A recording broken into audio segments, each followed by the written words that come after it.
मुंबई महापालिकेवर 25 वर्ष झेंडा फडकवणाऱ्या उद्धव ठाकरेंना यंदाची निवडणूक सोपी नाही आहे, कारण या महापालिकेवर सर्वच राजकीय पक्षांनी लक्ष केंद्रित केलंय। त्यामध्ये मुंबई डबेवाला असोसिएशननेही आता ठाकरेंच्या शिवसेनेला रामराम ठोकलाय।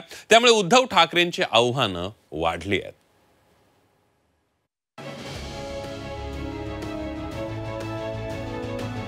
मुंबईच्या डबेवाल्यांनी निर्णय घेतला की या निवडणुकीमध्ये देवेंद्र फडणवीस साहेब यांच्या मागे राहायचं आणि त्यांना पाठिंबा द्यायचा।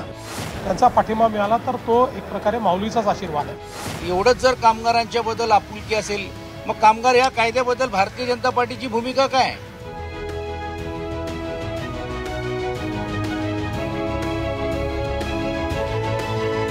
मुंबई महापालिकेची निवडणूक यंदा उद्धव ठाकरेंच्या शिवसेनेला जड जाईल अशी परिस्थिती निर्माण झाली आहे, कारण काँग्रेसनं स्वबळाचा नारा दिलाय, तर दुसरीकडे निवडणुकीच्या तोंडावर मुंबईतल्या हजारो डबेवाल्यांनी उद्धव ठाकरेंच्या शिवसेनेला जय महाराष्ट्र केलाय।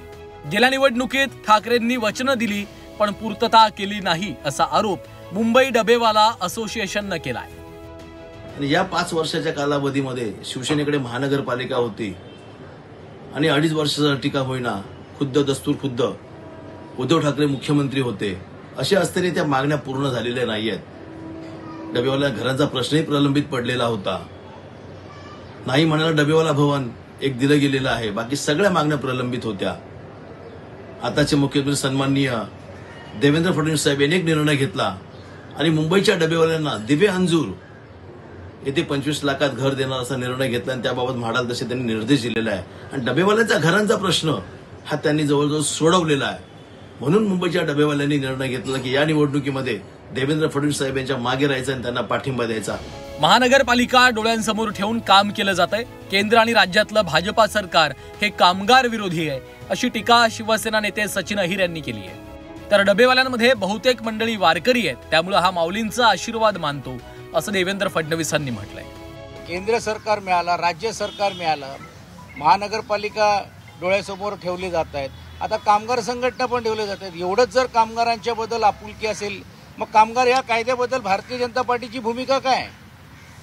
का नाही हा कायदा रद्द करतात केंद्र सरकार आणि राज्य सरकार? म्हणजे एका बाजूला कामगारांच्या विरोधातले कायदे आणायचे आणि मग नंतर त्याच कामगारांच्या बाबतीतली आपुलकी ठेवून संघटित करायचं आणि मग ताज हॉटेल असेल किंवा वेगवेगळ्या हॉटेलमध्ये घुसखोरी करायचं, हे अजिबात होऊ देणार नाही। हे जे सगळे डबेवाले आहेत, आपण जर बघितलं तर हे बहुतांश सगळे वारकरी आहेत, माळकरी आहेत, अतिशय संस्कारी अशा प्रकारचे सगळे लोक आहेत।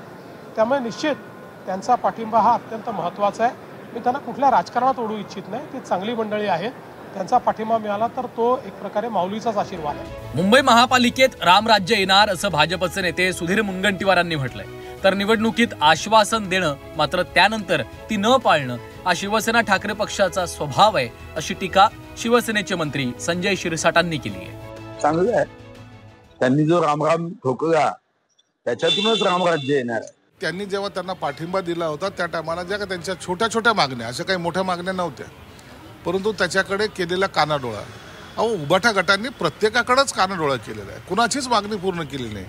म्हणून निवडणुकीच्या काळामध्ये 5-25 लोकांना आश्वासन देणे आणि निवडणूक झाल्यानंतर ते विसरणे हा त्यांचा स्वभाव झालेला आहे। म्हणून आज डबावाल्यांनी त्यांना रामराम केला। खऱ्या अर्थानं त्यांनी ओळखून घेतलंय की या उभाटाकडून मराठी माणसासाठी काही होणार नाही याची त्यांना खात्री झालेली आहे। यंदा निवडणुकीत ठाकरे बंधूंची युती होते का आणि झालीच तर त्याला मुंबईकरांची किती साथ मिळेल याबाबत तर्कवितर्क लढवले जात आहेत। मुंबई महापालिका निवडणुकीवर सर्वच राजकीय पक्षांचा डोळा आहे। आशियातली सर्वात मोठी महापालिका म्हणून मुंबई महापालिकेचा लौकिक आहे। देशातलं मोठं आणि महत्त्वाचं औद्योगिक शहर असलेल्या मायानगरीची सत्ता आपल्या हातात राहावी म्हणून राजकीय पक्ष कसोशीनं प्रयत्न करतायत।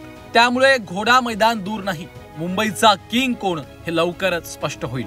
ब्युरो रिपोर्ट, झी 24 तास, मुंबई।